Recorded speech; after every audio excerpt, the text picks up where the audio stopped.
Hello friends, ரொம்ப நாள் கழித்து ஒரு சூப்பரான வீடியோ தான் அது. என்ன அப்படின்னா, எங்கள் அக்கா எங்கள் எல்லாத்துக்காகவும் ஹோட்டல் ஸ்டைல் மஷ்ரூம் பிரியாணி செஞ்சுருக்காங்க. வாங்க அவங்க எப்படி செஞ்சுருக்காங்கன்னு பார்க்கலாம். ஸோ அதுக்கு ஒரு பாத்திரம் எடுத்துகிட்டு அந்த பாத்திரத்தில் எண்ணெய் ஊற்றிட்டு ஆனியனை வந்து கட் பண்ணி எடுத்திருக்கேன்.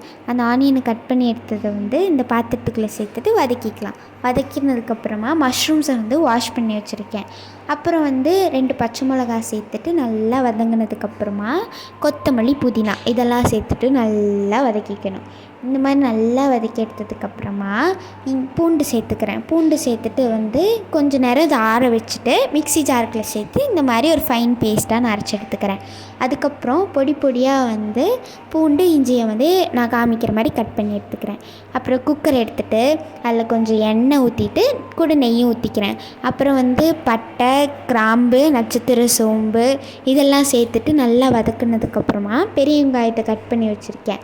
அதை நல்லா வதக்கிட்டு ஒரு கோல்டன் ப்ரௌனில் வந்ததுக்கப்புறம் நம்ம கட் பண்ணி வச்சுருந்தாலும் இஞ்சி, பூண்டு அதெல்லாம் சேர்த்து வதக்குனதுக்கப்புறம் தக்காளி சேர்த்துக்கிறாங்க. தக்காளி சேர்த்துட்டு நல்லா வதக்குனதுக்கப்புறம் இதில் நல்லா வதங்கும் போது சைடில் வந்து மஷ்ரூம்ஸையும் நான் வந்து கட் பண்ணி எடுத்துக்கிறேன்.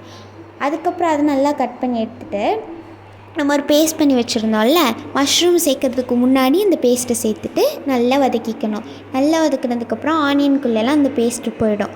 அது நல்லா உறிஞ்சினதுக்கப்புறமா மஷ்ரூம் சேர்த்துட்டு மஷ்ரூமை வந்து நல்லா வதக்கி எடுத்துக்கணும். அது மஷ்ரூமே வந்து நம்ம காமிக்கிற பேஸ்ட் கலரில் வரணும்.